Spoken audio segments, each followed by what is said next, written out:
Hello दोस्तों, आपसे विद्यार्थियों का स्वागत है हमारे यूट्यूब चैनल स्टडी समागम पर। देखिए साथियों, आज के इस वीडियो में हम चर्चा करने वाले हैं राजस्थान महात्मा गांधी सेवा प्रेरक भर्ती 2023 के विषय में। जैसा कि साथियों आपसे विद्यार्थियों को बताया 2 सितंबर से इसके इंटरव्यू कंटिन्यू चल रहे हैं, ठीक है ना। लेकिन साथियों आज एक ऐसी तिथि आई है जिसमें साथियों हम ये कह सकते हैं कि आज की जो तिथि है वो इंटरव्यू की लास्ट डेट है, ठीक है ना। अब साथियों मैं आप लोगों को ऐसे ही नहीं बोल रहा कि ये इंटरव्यू की लास्ट डेट है। देखिए साथियों, मैंने आप लोगों को पहले भी सूचित किया था कि इंटरव्यू की लास्ट डेट वैसे तो आपकी 15 सितंबर थी। क्या थी? 15 सितंबर थी। लेकिन किन्हीं किन्हीं जिलों के जो इंटरव्यू थे उनको पेंडिंग में डाल दिया था, सॉरी एक्सटेंड कर दिया था उनकी डेट को। तो जिसकी वजह से साथियों उनकी जो डेट थी वो 17 सितंबर कर दी थी। कितनी सितंबर? 17 सितंबर कर दी थी, ठीक है ना। तो साथियों जो 17 सितंबर वाली नोटिफिकेशन है, यानी कि जो 17 सितंबर वाला ऑर्डर है वो मैं आपको इसमें दिखाऊंगा, ऑफिशियली दिखाऊंगा, ठीक है ना। ताकि आपको दोस्तों पता चल जाएगा वाकई में जो हम बात करते हैं वो प्रूफ के तौर पर करते हैं, ठीक है ना। और इसके अलावा साथियों जो कुछ भी अपडेट हमारे पास इसके संबंध में आती रहेगी हम आपको दोस्तों टाइम टू टाइम प्रोवाइड करवाते रहेंगे। इसलिए आप हमारे चैनल को सब्सक्राइब कर सकते हो और हमारे चैनल का पार्ट बन सकते हो। साथ में दोस्तों वीडियो को लाइक करके अपने दोस्तों के साथ इस वीडियो को शेयर भी कर सकते हो, ठीक है। तो देखिए साथियों, हम आज के इस वीडियो में कौन कौन से विषय पर चर्चा करेंगे जो आपके अहम विषय रहने वाले हैं। देखिए साथियों, सबसे पहला जो विषय वो है इंटरव्यू की लास्ट डेट। इसमें दोस्तों मैं आपको प्रूफ दिखाऊंगा। उसके बाद दोस्तों किन अभ्यर्थियों का इंटरव्यू सही हुआ था, यानी कि चयन होने वाले अभ्यर्थियों का रेशियो कितना है, या फिर ऐसा समझ लीजिए ऐसे अभ्यर्थी कितने अनुपात में हैं जिनका इंटरव्यू एकदम सही गया था, यानी कि 80 से लेकर के 100% तक जिनका इंटरव्यू सही गया था, जिनके आंकड़े सही बोल रहे थे, ऐसे अभ्यर्थियों की संख्या कितनी है। दोस्तों इतना तो आपको पता है कि आपके पदों की संख्या है 50,000, ठीक है ना। लेकिन ऐसे अभ्यर्थी कितने जिनका इंटरव्यू इसके अनुपात में गया था, तो दोस्तों उसका भी डाटा मैं आपको पहुंचाऊंगा, ठीक है ना। इसके अलावा साथियों अगला जो हमारा विषय रहने वाला है वो है सर्टिफिकेट वाले कितने अभ्यर्थी इसमें उपस्थित हुए थे, यानी कि ऐसे कितने अभ्यर्थी थे जिनके पास एनसीसी का, एनएसएस का, सुरक्षा सखी का या फिर पुलिस मित्र का जो सर्टिफिकेट था वो इसमें नहीं आए। सर्टिफिकेट तो था उनके पास लेकिन वो इसमें इंटरव्यू देने नहीं आए थे, यानी कि ऐसे कितने अभ्यर्थी अनुपस्थित रहे थे और ऐसे कितने अभ्यर्थी उपस्थित रहे थे, ठीक है ना। तो ये आंकड़ा भी दोस्तों मैं आप लोगों तक पहुंचाऊंगा। इसके बाद दोस्तों अगला पॉइंट रहने वाला ये रहने वाला कि किसका चयन हो सकता है, ठीक है साथियों। आप लोगों को ये पता होना चाहिए कि कौन सी कंडीशन ऐसी आ सकती है कि जिसमें एक अभ्यर्थी का चयन हो सकता है, या फिर ऐसा समझ लीजिए कि अभ्यर्थी को इंटरव्यू में कितने अच्छे अंक लेके आने चाहिए जिससे उसका सिलेक्शन हो सकता है। जैसे कि किसी अभ्यर्थी से 10 क्वेश्चन पूछे तो उसके कितने जो है क्वेश्चन सही होने चाहिए, इसका रेशियो क्या होना चाहिए। उसके बाद किसी अभ्यर्थी से 5 क्वेश्चन पूछे तो इसके सही होने वाले रेशियो क्या होने चाहिए, ठीक है ना। तो दोस्तों ये भी डाटा मैं आप तक पहुंचाऊंगा ताकि दोस्तों आप लोगों को ये पता चल जाए कि वाकई में जो हमारा इंटरव्यू गया था वो कितना सही है और हम इंटरव्यू में सिलेक्शन के कगार पे हैं या फिर नहीं है। तो देखिए साथियों, सबसे पहले तो मैं वो आपको ऑफिशियल ऑर्डर दिखा देता हूँ जिसमें साथियों आपको ये पता चल जाएगा जो आपके इंटरव्यू थे वो 17 सितंबर से, किससे? 17 सितंबर से दोस्तों एक्सटेंड कर दिए गए थे और किन्हीं किन्हीं जिलों के दोस्तों उनको एक्सटेंड किया था, ठीक है ना। तो देखिए साथियों यहाँ पर लिखा हुआ है कार्यालय उपखंड अधिकारी बयाना भरतपुर, ठीक है ना।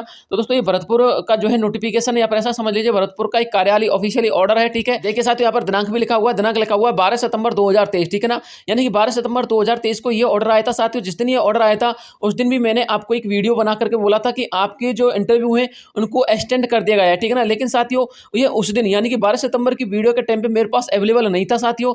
इसके बाद दोस्तों दूसरे दिन मेरे पास आया था, तो इसकी वजह से मैं आपको ये प्रूफ के तौर पे नहीं दिखा सका, ठीक है ना। लेकिन साथियों ये वैसे तो मेरे पास 13 सितंबर को ही आ चुका था, लेकिन साथियों फिर मैंने सोचा कि क्यों नहीं जब आपका लास्ट डेट आएगा उस समय आपको इसको दिखा दूंगा एविडेंस के तौर पे, ताकि आपको पता चल जाए वाकई में जो हम बात करते हैं वो बिल्कुल एविडेंस के तौर पर ही करते हैं, ठीक है ना, यानी कि एविडेंस के बेस पे करते हैं। तो देखिए साथियों इसमें क्या क्या लिखा हुआ है वो देख लीजिए। यहाँ पर लिखा हुआ संशोधित कार्यालय आदेश, ठीक है ना। पहले इसको पढ़ लीजिए, उसके बाद हम दोस्तों एक एक पॉइंट पे चर्चा करेंगे जो मैंने आपको पॉइंट लिखे हुए हैं, ठीक है। देखिए साथियों यहाँ पर लिखा हुआ है इस कार्यालय के आदेश क्रमांक इतने दिनांक इतने के द्वारा महात्मा गांधी सेवा प्रेरक के साक्षात्कार लिए जाने हेतु आदेश जारी किए गए थे, जिनके अंतर्गत दिनांक इतने को ग्राम पंचायत सीधपुर, ठीक है ना, कौन सी ग्राम पंचायत है? सीधपुर। उसके बाद शाहपुर, शेरगढ़, सिंगानिया, तरसुमा, थानाडांग, उसके बाद बिड्यारी एवं बंदवारेठा ग्राम सिंगाड़ा पंचायतों के आयोजित होने वाले इंटरव्यू अपरिहार्य कारणों से यानी कि अज्ञात कारणों से, ठीक है ना, उसके बाद स्थगित किए जाते हैं। उक्त ग्राम पंचायतों के साक्षात्कार यानी कि इंटरव्यू दिनांक 17/9/2023 को आयोजित किए जाएंगे, ठीक है। तो आपको समझ में आ गया ना।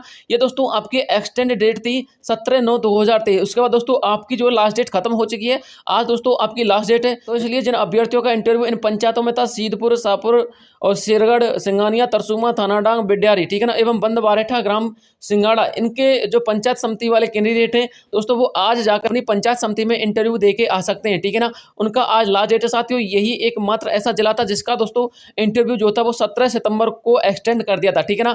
इसके बाद दोस्तों आप यहाँ पर इसके हस्ताक्षर भी देख सकते हैं। यहाँ पर अध्यक्ष शांति एवं अहिंसा विभाग के उपखंड अधिकारी के अध्यक्ष जो है हस्ताक्षर है, ठीक है ना। इसके बाद दोस्तों इस ऑर्डर की जो प्रतिलिपि थी वो किसके लिए भेजी गई थी वो भी देख लीजिए। निम्न को सूचनार्थ एवं आवश्यक कार्रवाई हेतु प्रेषित है। यहाँ पर श्रीमान जिला कलेक्टर एवं अध्यक्ष शांति एवं अहिंसा विभाग प्रकोष्ठ भरतपुर, ठीक है ना। श्रीमान मुख्य कार्यकारी अधिकारी जिला परिषद भरतपुर, विकास अधिकारी पंचायत समिति बयाना। उसके बाद अधिशासी अधिकारी नगर पालिका बयाना को उक्त अनुसार पालनार्थ के लिए ये प्रतिलिपि भेजी गई थी। इसके अलावा आप और पढ़ना चाहते हैं अधिकारियों के नाम तो आप और पढ़ सकते हैं। ये जितने भी डिपार्टमेंट थे या फिर जितने भी अधिकारी थे उन सभी के लिए ये प्रतिलिपि भेजी गई थी, ठीक है ना। तो दोस्तों आपको पता चल गया होगा कि जो आपके इंटरव्यू की लास्ट डेट थी वो कब है, 17 सितंबर है, ठीक है ना। तो जिन अभ्यर्थियों ने अभी तक इंटरव्यू नहीं दिया दोस्तों वो अपनी पंचायत समिति में जाकर के संपर्क कर सकते हैं, या फिर जिनका इंटरव्यू हो चुका है तो उनके लिए बहुत बहुत साधुवाद। लेकिन साथ ही जिनका इंटरव्यू नहीं हुआ है उनके लिए दोस्तों मैं यही कहना चाहूंगा, आप लोगों की गलती है, मैं आपको हर वीडियो में यह सचेत करता था, या तो आप मेरा वीडियो पूरा नहीं देखते थे या दोस्तों वो वीडियो आप लोगों तक पहुंचा नहीं था। साथियों मैं आपको हर वीडियो में जितने भी मैंने इंटरव्यू के वीडियो बनाए थे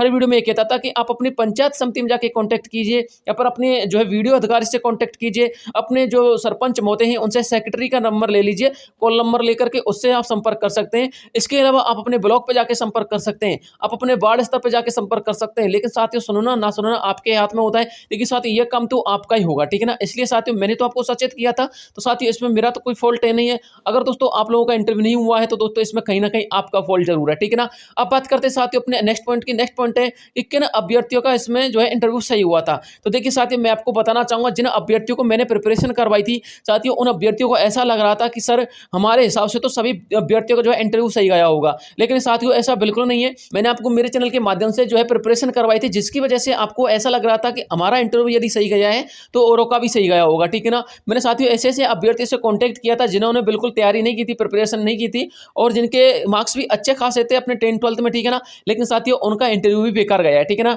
तो साथियों इसमें यदि मैं रेशियो का निर्धारण करूं तो साथियों आपके 40% कैंडिडेट, कितने परसेंट, 40% कैंडिडेट, और इसमें दोस्तों 60% कैंडिडेट। तो 60% कैंडिडेट तो दोस्तों ऐसे हैं जिनकी साथियों हम कतई आस नहीं कर सकते, कतई उम्मीद नहीं कर सकते कि इनका सिलेक्शन हो सकता है। लेकिन साथियों 40% कैंडिडेट ऐसे हैं, 40% के अंतर्गत भी यदि मैं बात करूं ना तो साथियों 10% कैंडिडेट, कितने, 10% कैंडिडेट ऐसे हैं जिनके अंक 90 से लेकर के 100 के बीच में आ रहे हैं, ठीक है ना। और दोस्तों हमारे जो 30% कैंडिडेट है, कितने परसेंट, 30% कैंडिडेट ऐसे हैं जिनके जो अंक हैं वो 80 या फिर 70 के आसपास आ रहे हैं, ठीक है ना। मैं 100 नंबर के इंटरव्यू की मैं बता रहा हूँ, ठीक है।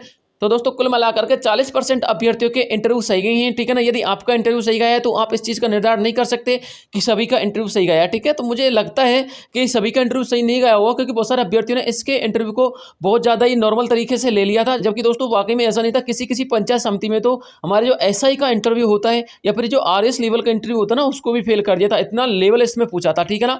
तो इसलिए साथियों मैंने आपको इसका रेशियो बता दिया है, और दोस्तों रेशियो के अकॉर्डिंग आपको पता होगा इसमें टोटल 4 लाख फॉर्म गए हैं। कितने गए हैं, 4 लाख फॉर्म गए हैं साथियों, 4 लाख कैंडिडेटों में से। अब दोस्तों उपस्थित होने वाले कैंडिडेटों की संख्या यदि मैं आपको बताऊं तो लगभग 3 लाख या फिर 3.25 लाख के आसपास इसमें कैंडिडेट उपस्थित हुए हैं। मैं आपको बताना चाहूंगा क्योंकि साथियों मैंने आपको पहले कहा था 90% कैंडिडेट के पास कॉल या SMS आ रहे हैं, लेकिन 10% कैंडिडेट या फिर ऐसा समझ लीजिए 15% कैंडिडेट के पास तो कॉल या SMS आए ही नहीं। आप इस तरह से समझिए जिस पंचायत समिति में 25 कैंडिडेटों का इंटरव्यू होना था दोस्तों उस जगह पे मात्र 5 से लेकर के 10 कैंडिडेटों का इंटरव्यू हुआ है, ठीक है ना।